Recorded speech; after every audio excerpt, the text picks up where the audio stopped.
Capítulo 7. Supere os obstáculos. A principal diferença entre os ricos e os pobres é a maneira como administram o medo. Mesmo que as pessoas tenham estudado e se tornado financeiramente proficientes, ainda podem enfrentar obstáculos para alcançar a independência financeira. Há 5 razões principais que levam pessoas proficientes em termos financeiros a não desenvolver uma coluna de ativos significativas que poderiam render grandes montantes de fluxo de caixa. Essas razões são: medo, ceticismo, preguiça, maus hábitos, arrogância. Supere o medo. Nunca encontrei alguém que gostasse realmente de perder dinheiro. E em toda a minha vida jamais conheci uma pessoa rica que nunca tivesse perdido dinheiro, mas vi uma porção de gente pobre que nunca perdeu um tostão, quero dizer, nunca perdeu investindo. O medo de perder dinheiro é real, todo mundo tem, mesmo os ricos, mas o problema não está no medo. Está na maneira de lidar com as perdas. É a maneira de lidar com o fracasso que faz a diferença na vida das pessoas. A principal diferença entre os ricos e os pobres é a maneira como administram o medo. Não há nada errado em ter medo. É aceitável ser um covarde quando se trata de dinheiro. Você ainda pode ser rico. Somos todos heróis em algumas circunstâncias e covardes em outras. Uma amiga de minha mulher é enfermeira de um pronto-socorro. Quando vê sangue, entra em ação. Quando fala em investir, ela sai correndo. Quando eu vejo sangue, não fujo, desmaio. Meu pai rico entendia as fobias relativas ao dinheiro. Algumas pessoas têm pavor de cobra, outras têm pavor de perder dinheiro. Ambas têm fobias, dizia. Sua solução para a fobia de perder dinheiro era um pequeno verso. Se odeia risco e preocupação, comece cedo. Se você começar jovem, será fácil ser rico. Não vou me estender sobre isso, mas há uma grande diferença entre pessoas que começam a poupar aos 20 anos e as que começam aos 30. A aquisição da ilha de Manhattan é considerada uma das maiores pechinchas de todos os tempos. Nova York foi comprada por $24 em badulaques e contas de vidro. Contudo, se esses $24 tivessem sido investidos a juros de 8% ao ano, esses $24 estariam valendo mais de 28 trilhões em 1995. Manhattan poderia ser recomprada e ainda sobraria dinheiro para comprar boa parte de Los Angeles. Mas, se não tiver muito tempo pela frente ou se quiser se aposentar mais cedo, como você lida com o medo de perder dinheiro? Meu pai pobre não fez nada. Ele simplesmente evitava o assunto, recusando-se a discuti-lo. O pai rico, por outro lado, recomendava que eu pensasse como um texano. Gosta do Texas e do Texanos? Falava. No Texas, tudo é maior. Quando os texanos ganham, eles ganham muito. E quando perdem, é espetacular. Eles gostam de perder? Perguntei. Não estou dizendo isso. Ninguém gosta de perder. Mostre-me um perdedor feliz e eu lhe mostro um fracassado, respondeu o pai rico. É da atitude dos texanos em fase de risco, da recompensa e da derrota que estou falando. É como encaram a vida. Eles vivem grandiosamente, não como a maioria do pessoal daqui, que vive como baratas quando se trata de dinheiro. Baratas com medo que alguém jogue um facho de luz em cima delas. Gente que se lamúria quando o emprego do armazém erra o troco por 20 centavos. O pai rico continuou explicando. O que mais gosta é da atitude dos texanos. Eles se orgulham de ganhar e se gabam quando perdem. Os texanos têm um ditado: se você for quebrar, quebra em grande estilo. Você não vai querer admitir que quebrou por uma ninharia. Ele falava constantemente com Mike e comigo que o principal motivo do infortúnio financeiro era que a maioria das pessoas buscava segurança demais. As pessoas têm tanto medo de perder que perdem, costumava dizer. Fran Tarkenton, que foi um grande zagueiro do futebol americano, dizia isso de outra forma. Vencer significa não ter medo de perder. A arte de vencer. O conceito e o nosso desejo de vencer em todas as áreas da vida foram temas de eleição presidencial nos Estados Unidos em 2016. É uma mentalidade, um objetivo a que todos podem aspirar e que nos motiva a abraçar os nossos erros, aprender com eles e projetar a vitória. Ao longo da minha vida, observei que os ganhos em geral se seguem às perdas. Antes de aprender a andar de bicicleta, levei muitas quedas. Nunca encontrei um jogador de golfe que não tenha alguma vez perdido uma bola. Nunca conheci alguém apaixonado que nunca teve o coração despedaçado. E nunca vi um rico que não tivesse perdido dinheiro. Muitas pessoas não vencem financeiramente porque a dor de perder o dinheiro supera a alegria de ser rico. Outro ditado do Texas é: todos querem ir para o céu, mas ninguém quer morrer. Todos sonham em ser ricos, mas têm pavor de perder dinheiro, então nunca chegarão ao céu. O pai rico costumava contar para Mike e para mim as histórias das suas viagens aos Texas. Se quiser realmente aprender a lidar com o risco, com as perdas e com os fracassos, vá para Santo Antônio e visite o Álamo. O Álamo representa uma grande história de gente corajosa que optou por lutar, sabendo que não havia esperança de sucesso contra a superioridade do inimigo. Eles preferiram morrer a se entregar. É uma história inspiradora que merece ser estudada. Contudo, não deixa de ser uma trágica derrota militar. Eles fracassaram. Perderam. Então, como é que os texanos lidam com o fracasso? Eles ainda gritam: lembre-se do Álamo. Os fracassos inspiram os vencedores e frustram os perdedores. Mike e eu ouvimos essa história muitas vezes. O pai rico sempre a repetia quando estava entrando em um grande negócio e ficava nervoso. Depois que tinha estudado tudo e era pegar ou largar, ele nos contava a história. Toda vez que sentia medo de cometer um erro ou de perder dinheiro, a narrava para nós. Ela lhe dava força. Lembrava-lhe de que sempre é possível reverter uma perda financeira em um ganho. O pai rico sabia que esse fracasso o tornaria mais forte e esperto. Não é que ele quisesse perder, apenas sabia quem era e como aceitaria a perda. Ele transformaria a perda em vitória. Isso era o que o tornava um vencedor e outros perdedores. A história lhe dava coragem para avançar quando os outros recuavam. É por isso que gosto tanto dos texanos. Eles pegaram um grande fracasso e o transformaram em uma grande atração turística que lhes rende milhões. Provavelmente as palavras que mais significavam para mim nos dias de hoje são essas. Os texanos não escondem seus fracassos, são inspirados por eles. Pegam suas derrotas e a transformam em grito de guerra. O fracasso inspira os texanos a se tornar vencedores, mas isso não é apenas uma fórmula para os texanos, é uma fórmula para todos os vencedores. É como andar de bicicleta, as quedas foram parte do meu aprendizado.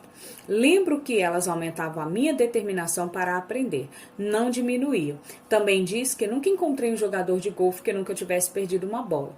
Perder uma bola ou um torneio serve de inspiração aos jogadores de golfe para serem melhores, praticarem e estudarem mais. Isso é o que os aperfeiçoa. Para os vencedores, os fracassos são uma inspiração. Para os perdedores, é uma derrota. Eu gosto da citação de John Rockefeller, que diz: sempre tentei transformar cada fracasso em uma oportunidade. Sendo nipo-americano, posso falar o seguinte: muitas pessoas dizem que Pearl Harbor foi um erro norte-americano. Eu digo que foi um erro nipônico. No filme Tora, Tora, Tora, um sobrinho almirante japonês diz a seus subordinados: receio que tenhamos acordado um gigante adormecido. Lembrem-se de Pearl Harbor, tornou um grito de guerra, transformou uma das maiores derrotas dos Estados Unidos em uma ração para vencer. Esse grande fracasso deu forças aos Estados Unidos, que logo se transformaram em uma potência mundial. Os fracassos inspiram os vencedores e frustram os perdedores. É o maior segredo dos ganhadores. É o segredo que os perdedores não conhecem. A maior artimanha dos vencedores é que o fracasso inspira a vitória. Por isso, eles não têm medo de perder. Repetindo, Frank Tarkenton, vencer significa não ter medo de perder. Pessoas como Tarkenton não têm esse temor porque sabem quem são. Odeiam perder, de modo que sabem que o fracasso apenas as incentivará a se tornar melhores. Há uma grande diferença entre detestar e temer perder. A maioria das pessoas tem tanto medo de perder dinheiro que acaba perdendo. Elas quebram por uma ninharia. Financeiramente, desejam segurança demais e têm um horizonte estreito. Compram casas e carros grandes, mas não fazem investimentos relevantes. A principal razão que leva 90% dos norte-americanos a ter problemas financeiros é que eles jogam para não perder, não jogam para ganhar. Eles procuram seus consultores financeiros, contadores ou corretores e adquirem um portfólio equilibrado. Muitos aplicam autossomas em certificados de depósito, em títulos de baixo rendimento, em fundos mútuos e em poucas ações. É um portfólio seguro e inteligente, mas não é um portfólio vencedor. É o portfólio de quem não quer perder. Não me entenda mal, é provavelmente um portfólio melhor do que o de 70% da população, mas isso é apavorante. É um grande portfólio para quem adora segurança, mas buscar a segurança e o equilíbrio em seu portfólio de aplicações não é a forma como os investidores bem-sucedidos jogam. Se você tem pouco dinheiro e quer ficar rico, deve estar focado, não equilibrado. Ao observar qualquer pessoa bem-sucedida, verá que no início elas não estavam equilibradas. Pessoas equilibradas não vão a lugar algum, ficam estagnadas.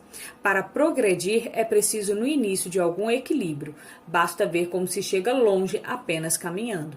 Thomas Edison não estava equilibrado, estava focado. Bill Gates não estava equilibrado, estava focado. Donald Trump é focado. George Soros é focado.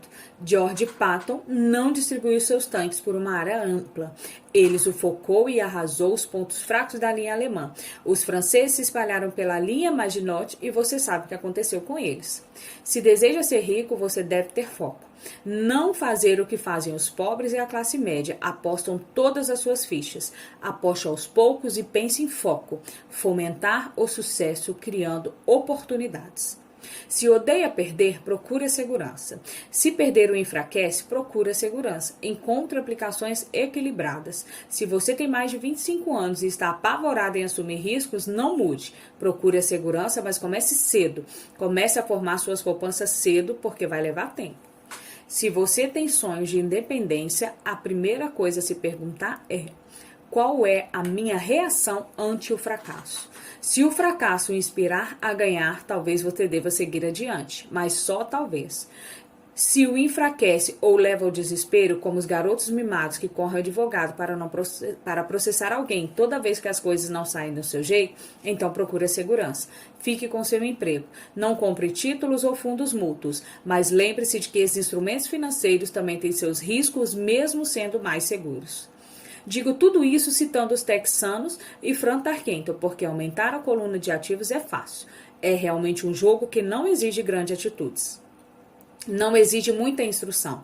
Matemática básica resolve. Mas aumentar a coluna de ativos é um jogo de atitude. Exige garra, paciência e persistência ante o fracasso. Os covardes o aceitam, mas o fracasso transforma perdedores em vencedores. Lembrem-se do Alan. Supere o ceticismo. O céu está caindo, o céu está caindo. Todos nós conhecemos a história do galinho Tinky Little que corria em torno do quintal anunciando o fim do mundo. Todos conhecemos gente assim. Todos temos também um Tinky Little dentro de nós. Como já disse em outra ocasião, o cético é verdadeiramente um galinho pessimista. Todos nós parecemos com um galinho pessimista quando o medo e a dúvida obscurecem nossos pensamentos.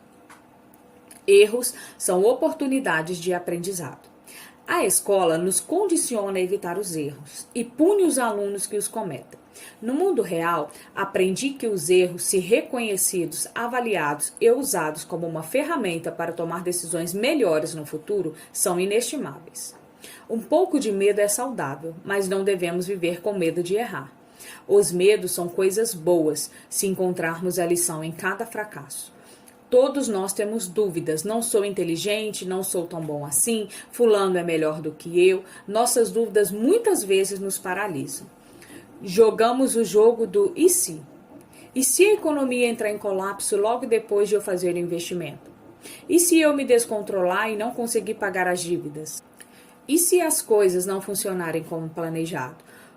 Ou temos amigos ou pessoas amadas que nos lembram sempre das nossas falhas. Dizem com frequência: o que faz você pensar que pode fazer isso? Se é uma ideia tão boa, então como ninguém pensou nisso antes? Isso nunca vai dar certo. Você não sabe do que está falando. Essas palavras de dúvida muitas vezes nos calam tão profundamente que nos deixamos de agir. Um sentimento horrível aperta o nosso estômago. Às vezes não conseguimos dormir, não seguimos adiante, de modo que ficamos com a segurança e abandonamos as oportunidades. Observamos a vida passando por nós enquanto ficamos sentados imobilizados. Todos já passamos por isso na vida, alguns mais do que outros. Peter Lunk, da Fidelity Magellan, um conhecido fundo mútuo, chama de ruído os alertas sobre o fim do mundo que todos nós ouvimos. Esse ruído pode ser criado dentro da nossa cabeça ou vir de fora, muitas vezes de amigos, familiares, colegas de trabalho ou da mídia. Lynch lembra o tempo na década de 1950 em que a ameaça de uma guerra nuclear era tão comum no noticiário que as pessoas começaram a construir abrigos antinucleares e estocar alimentos e água. Se investissem esse dinheiro sabiamente no mercado, em vez de construir abrigos, provavelmente teria atingido a independência financeira nos dias de hoje. Quando a violência explode ao redor de uma cidade, as vendas de armas aumentam em todo o país. Uma pessoa morreu depois de ter ingerido um hambúrguer mal passado no estado de Washington, e o Departamento de Saúde do Arizona determinou que os restaurantes preparassem somente carne bem passada. Uma empresa farmacêutica divulgou nacionalmente em fevereiro um anúncio de televisão mostrando pessoas gripadas. Os casos de gripe aumentaram, bem como as vendas no medicamento anunciado. A maioria das pessoas é pobre porque quando se trata de investir, o mundo está cheio de tiquilírios que correm gritando: o céu está caindo, o céu está caindo. E os tiquilírios atingem seus objetivos porque todos somos um pouco pessimistas. Muitas vezes é necessário coragem para não permitir que rumores e anúncios de desastres afetem nossas dúvidas e medos. Mas um investidor experiente sabe que o que parece o pior dos tempos é realmente o melhor momento para se ganhar dinheiro, quando o resto do mundo tem muito medo de agir. São eles que puxam o gatilho e são recompensados. Algum tempo atrás, um amigo chamado Richard foi de Boston a Phoenix para visitar Kim e a mim. Ele estava impressionado com o que tínhamos feito por meio de ações e imóveis. Os preços dos imóveis de Phoenix estavam em baixa. Passamos 2 dias lhe mostrando o que considerávamos excelente oportunidade de geração de fluxo de caixa e de valorização de capital.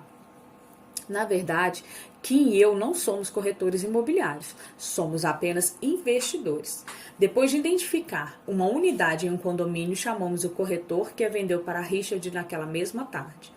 O preço era de apenas $42 mil para uma casa de 2 quartos. Unidades semelhantes estavam sendo vendidas a $65 mil. Meu amigo achou que era uma pechincha, fechou o negócio e voltou para Boston. 2 semanas depois, o corretor ligou, dizendo que o meu amigo tinha voltado atrás.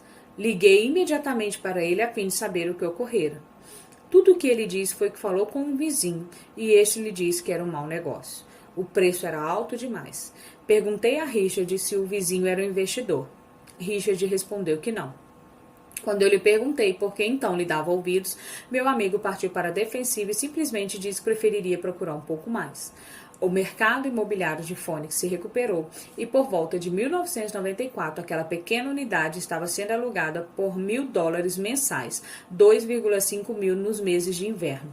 Seu valor alcançava em 1995 $95 mil. Tudo o que Richard teria precisado era dar uma entrada de $5 mil e já teria dado o primeiro passo para sair da corrida dos ratos. Até hoje ele não fez nada. O recuo de Richard não me surpreendeu. É o chamado remorso de comprador e afeta a todos. O pessimismo ganhou e uma chance de libertação foi perdida. Outro exemplo, uma pequena parte dos meus ativos está aplicada em títulos de dívida de impostos prediais, em vez de certificado de depósitos. Assim, meu dinheiro rende 16% ao ano, o que sem dúvida é melhor do que os 5% que o banco oferece. Esses certificados são garantidos por imóveis e estabelecidos por leis estaduais, o que também é melhor do que o oferecido pela maioria dos bancos. A fórmula em que estão embasados os tornam seguros. Eles só não têm liquidez, de modo que eu os considero certificados de depósito com prazo de 2 a 7 anos. Sempre que menciono para alguém, especialmente para aqueles que aplicam em certificados de depósito, que também aplicam daquela forma, ouço que se trata de uma opção arriscada. Dizem que eu não deveria aplicar nesses títulos. Quando pergunto como obtiver essa informação, menciono uma amiga ou uma revista de negócio. Eles nunca aplicaram nisso e falam para quem eu faço que é um equívoco fazê-lo. O rendimento mais baixo que procuro é 16%, mas pessoas cheias de dívida se conformam com 5%. A dúvida é cara. Quero ressaltar que são essas dúvidas e esse ceticismo que mantém muitas pessoas na pobreza correndo atrás de segurança. O mundo real está aí esperando que você enriqueça. Só as dúvidas mantêm as pessoas na pobreza. E como já disse, sair da corrida dos ratos é tecnicamente fácil. Não requer muita instrução, mas as dúvidas são um obstáculo para muita gente. Os céticos nunca vencem, dizia o pai rico. A dúvida não esclarecida e o medo criam um cético. Os céticos criticam e os vencedores analisam. Era outra das suas frases favoritas. O pai rico explicava que a crítica cegava enquanto a análise abria os olhos. A análise permitia que os vencedores vissem aquilo que os críticos não conseguiam e que percebessem oportunidades que todos os demais não enxergavam. E encontrar o que os outros deixam passar é a chave para o sucesso. Usando dívidas e leis tributárias. Hoje, muitas pessoas dão conselhos financeiros. Algumas orientam as pessoas a cortar seus cartões de créditos, outro para se livrar das dívidas. Atualmente, que e eu continuamos seguindo as lições do pai rico de usar dívidas e impostos para aumentar nossa riqueza. A educação financeira, o entendimento da diferença entre dívidas boas e ruins e o uso das leis fiscais como os ricos o fazem são parte da nossa fórmula. Os imóveis são uma poderosa ferramenta de investimento para quem busca independência financeira. É um instrumento único. Contudo, sempre que menciono imóveis como meio de investimentos, ouço alguém dizer: não quero consertar vasos sanitários. Isso é o que Peter Lynch chama de ruído. É o que pai rico chamava de conversa de cético. Alguém que critica e não analisa. Alguém que deixa que suas dúvidas e medo fechem sua mente em vez de abrir seus olhos. Quando alguém fala, não quero consertar vasos sanitários, tem vontade de retrucar. É o que o faz pensar que eu quero? Eles estão dizendo que um vaso é mais importante que seus desejos. Eu falo de libertação da corrida dos ratos e eles pensam em vasos sanitários. Esse é o padrão de pensamento que mantém muita gente na pobreza. Criticam em vez de analisar. A chave do seu sucesso está nos não quero, dizia o pai rico. Eu também não estou afim de consertar vasos sanitários. Procuro sempre um bom administrador de imóveis que o faça. E ao encontrar um que cuide bem dos imóveis, o meu fluxo de caixa aumenta também. Mais importante ainda, um bom administrador me permite comprar ainda mais imóveis, pois não preciso me preocupar com o conserto dos vasos sanitários. Ele é o segredo para o sucesso com imóveis. É o mais importante do que o próprio imóvel. Ele muitas vezes sabe de bons negócios antes dos corretores e os que o tornam ainda mais valiosos. É isso que o meu pai rico queria dizer quando falava: a chave do seu sucesso está nos não quero. Como eu também não quero consertar vasos, descobri uma forma de comprar mais imóveis e apressar minha saída da corrida dos ratos. As pessoas que continuam falando não quero consertar vasos sanitários, muitas vezes se privam desse poderoso instrumento de investimento. Os vasos são mais importantes do que sua independência financeira. No mercado de ações, ouço muita gente declarar: não quero perder dinheiro. Bom, o que os leva a pensar que eu ou qualquer outra pessoa gostamos de perder dinheiro? Eles não ganham dinheiro porque optam por não perder. Em vez de analisar, fecham suas mentes a outro poderoso meio de investimento e mercado de ações. Eu estava passando com um amigo pelo posto de gasolina do bairro. Ele ouviu e viu que o preço da gasolina estava aumentando. Meu amigo é um cara encucado, um kitchen lily. Para ele, o céu está sempre a ponto de cair e, em geral, cair sobre sua cabeça. Quando chegamos em minha casa, ele me expôs todas as estatísticas que mostravam porque o preço do petróleo deveria aumentar nos próximos anos. Estatísticas que eu nunca vira antes, mesmo já possuindo um grande número de ações de uma empresa petrolífera. Com essa informação em mãos, comecei a procurar e achei uma nova empresa petrolífera, ainda não muito valorizada, que estava a ponto de descobrir algumas jazidas de petróleo. Meu corretor ficou entusiasmado com essa nova empresa e eu comprei 15 mil ações por 65 centavos cada. 3 meses depois, esse amigo e eu passamos pelo mesmo posto de gasolina e, de fato, o preço do combustível subira cerca de 15%. Novamente, o Kit Lírio se preocupou e se queixou. Eu sorri, porque um mês antes, aquela pequena empresa havia conseguido chegar ao petróleo e o preço daquelas 15 mil ações subiu para mais de $3 desde que ele me dera a dica. E o preço da gasolina deverá continuar aumentando, se o que meu amigo diz for verdade. A maioria das pessoas Se a maioria das pessoas entendessem como uma ordem de stop funciona nos investimentos de ações, haveria mais gente investindo para ganhar do que para não perder. A ordem de stop é simplesmente um comando de computador que vende automaticamente suas ações se o preço começa a cair, ajudando-o a minimizar as perdas e a maximizar alguns ganhos. É a grande ferramenta para aqueles que têm pavor de perder. Por isso, sempre que ouço as pessoas preocupadas com os não quero em vez de pensar o que querem, sei que o ruído das suas cabeças deve ser grande. O Kit Lírio incorporou nelas e grita: o céu caiu e os vasos sanitários estão enguiçando. Assim elas evitam seus não quero, mas pagam um preço alto. Nunca conseguiram o que querem na vida. Em vez de analisar, permitem que seu Kit Lírio enterre e feche suas mentes. O pai rico me mostrou uma maneira de olhar o Kit Lírio. Faça o que fez o Coronel Sanders. Com 66 anos, ele perdeu seu negócio e começou a viver da aposentadoria da Previdência Social. Não era o suficiente. Começou a percorrer o país tentando vender sua receita de frango frito. A proposta foi recusada 1.009 vezes, antes que alguém dissesse sim. E ele acabou se tornando multimilionário em uma idade que a maioria das pessoas está desistindo. Ele era um homem corajoso e tenaz, dizia o pai rico a respeito de Alan Sanders. Assim, quando estiver em dúvida e um pouco receoso, faça o que o Coronel Sanders fez com seu frango pessimista. Ele o fritou. Supere a preguiça. Pessoas ocupadas são com frequência as mais preguiçosas.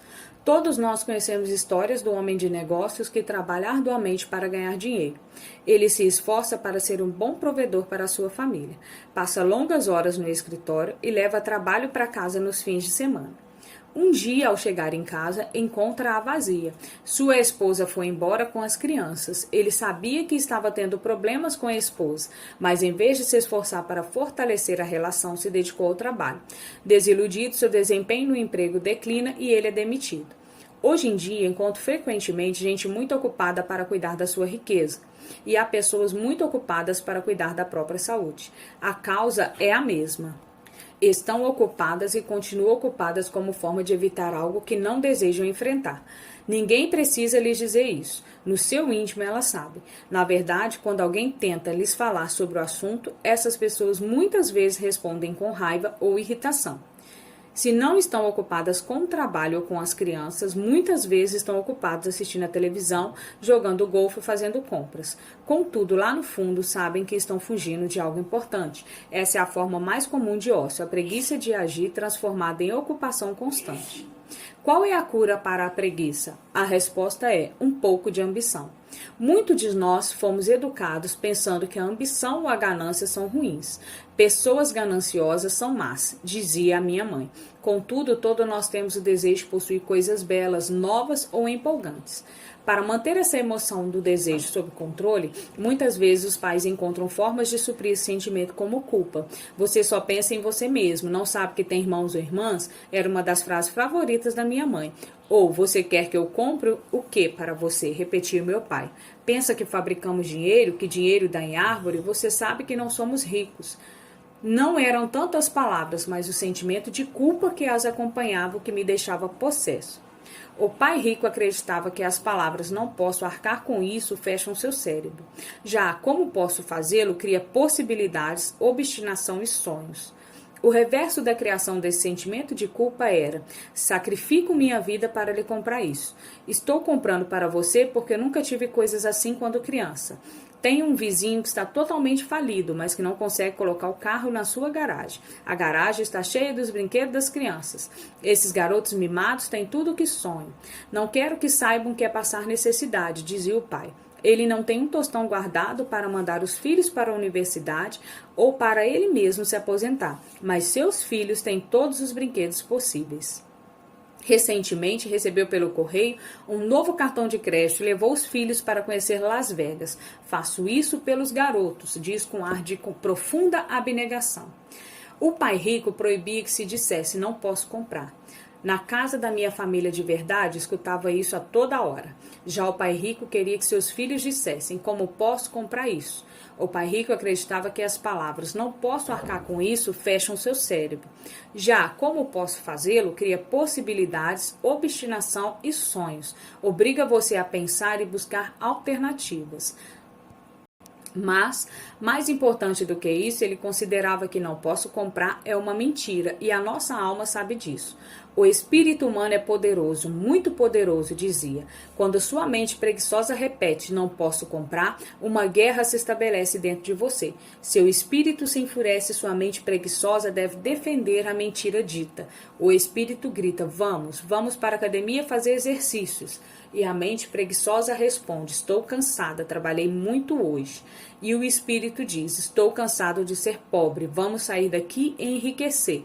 E a mente diz, pessoas ricas são gananciosas, além disso dá muito trabalho, não é seguro, posso perder dinheiro, já trabalho demais, tenho que fazer coisas demais no meu emprego. Veja o que tenho para fazer hoje à noite, o chefe quer que eu entregue de manhã, não posso arcar com isso, também traz tristeza, uma sensação de desamparo que leva ao desânimo e muitas vezes à depressão. Apatia é outra palavra que se aplica. Como posso arcar com isso? Abre oportunidades, empolgações e sonhos. O pai rico não estava tão preocupado com o que queríamos comprar, desde que entendêssemos que como posso comprar isso fortalece a mente e dinamiza o espírito. Assim, raramente ele dava alguma coisa a Michael a mim. Em vez disso, perguntava, como você pode arcar com isso? E isso incluía a mensalidade da universidade que tínhamos que pagar com o nosso dinheiro. O que ele procurava passar para nós não era o objetivo almejado, mas o processo de atingi-lo. O problema é que hoje sinto que milhões de pessoas se sentem culpadas por sua ambição. É um condicionamento que vem da infância. Desejam ter as melhores condições que a vida pode oferecer. A maioria foi condicionada, entretanto, a dizer subconscientemente: você não pode ter isso ou você nunca conseguirá comprar isso. Quando decidi sair das corridas dos ratos, havia uma questão simples: como posso conseguir nunca mais ter que trabalhar? A minha mente começou a disparar respostas e soluções. A parte mais difícil foi romper com os dogmas da minha família de verdade. Não podemos comprar isso.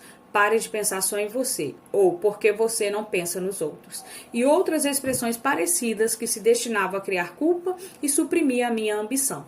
Assim como combater a preguiça, a resposta tem um pouco de ganância. É como diz aquela estação de rádio FM, o que tem aí para mim? A pessoa precisa sentar e pensar, como seria a minha vida se eu nunca tivesse que voltar a trabalhar? O que seria de mim se eu tivesse todo o dinheiro que eu preciso? Se esse pouco de ambição não há um desejo de ter algo melhor, de progredir. Vamos à escola e estudamos muito porque queremos algo melhor. Então, sempre que se flagrar evitando algo que você sabe que deveria realizar, a única coisa a fazer é se perguntar, o que tem aí para mim? Seja um pouco ambicioso, é a melhor cura para a preguiça.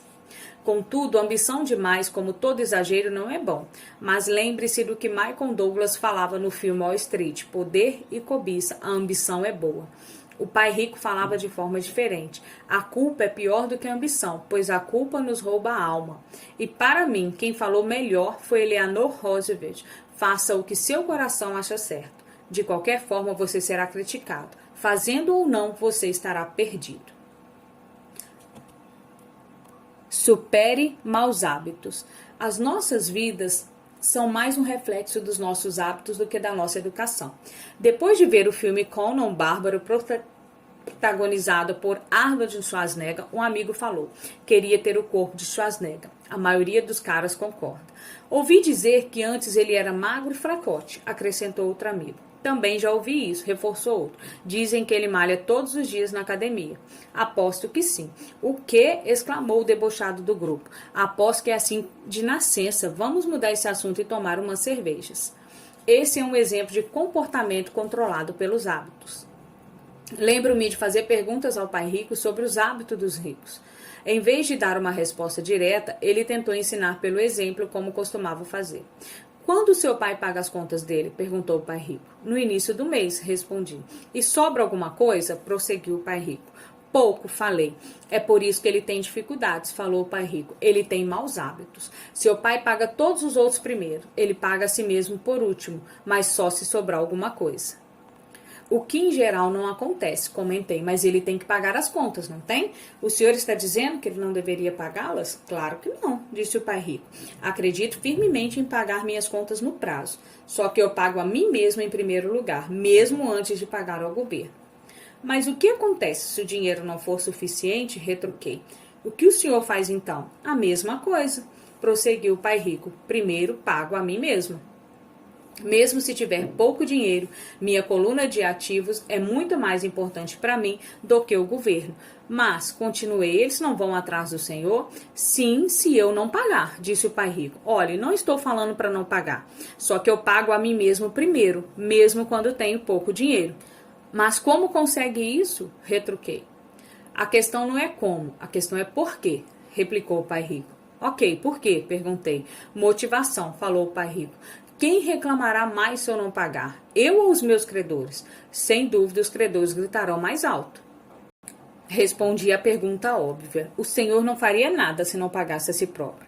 Está vendo? Depois de pagar a mim mesmo, a pressão para pagar meus impostos e os demais credores é tão grande que me obriga a buscar outras formas de renda. A pressão para pagar se torna uma motivação. Já tive empregos extras, comecei outros empreendimentos, negociei na bolsa, qualquer coisa para ter certeza que esses caras não ficassem gritando comigo. Essa pressão me fez trabalhar mais, me obrigou a pensar e tudo isso me tornou mais esperto e ativo no que se refere ao dinheiro. Se eu deixasse para me pagar no final, não teria sentido as pressões e estaria quebrado. Quer dizer que o medo do governo ou de outras pessoas a quem devem dinheiro que o motiva? Isso mesmo, disse o pai rico. Você vê, o pessoal do governo é forte, os demais credores também. A maioria das pessoas se rende a estes tiranos. Elas pagam a eles e nunca a si mesmo. Você conhece a história do fracote? A quem atiram areia na cara? Se pago a mim primeiro, fico mais forte financeiramente, mentalmente e fiscalmente. Acenei a cabeça afirmativamente. Já vi esse anúncio de aulas de ciculturismo nos gibis muitas vezes. Bem, grande parte das pessoas deixa que os fortes lhe joguem areia na cara. Eu decidi usar o medo do tirano para me tornar mais forte. Outros ficam mais fracos. Ao me forçar a pensar em como ter mais dinheiro, faço um treino equivalente ao da academia. Quanto mais trabalho os músculos da minha mente, mais forte me torno. Agora não tenho medo desse pessoal. Gostei do que o pai rico estava falando. Então, se pago a mim primeiro, fico mais forte financeiramente, mental e fiscalmente. O pai rico concordou. Se eu me pagar por último ou deixar de fazê-lo, fico mais fraco. Chefes, administradores, credores e locadores ficarão me perturbando a vida inteira só porque não tenho bons hábitos quanto ao dinheiro. Ele assentiu de novo, igualzinho ao fracote do anúncio. Supere a arrogância. O que eu sei me faz ganhar dinheiro. O que desconheço, perdê-lo. Toda vez que fui arrogante, perdi dinheiro, porque quando sou arrogante, acredito mesmo que o que não sei não é importante. Repetia frequentemente o pai rico. Descobri que muita gente usa a arrogância para tentar esconder a própria ignorância. Isso costuma acontecer quando discuto demonstrações financeiras com contadores ou até com investidores. Eles tentam vencer a discussão usando a arrogância. Para mim, fica claro que não sabem do que falam. Não estão mentindo, mas também não estão falando a verdade. Há muita gente no mundo inteiro, das finanças e do investimento, que não tem nenhuma ideia do que está falando. A maioria das pessoas do setor fica fazendo discurso de vendas vazios, como as de um vendedor de carros usados. Se for ignorante a respeito de um assunto, comece a se instruir achando um especialista ou um livro sobre o tema.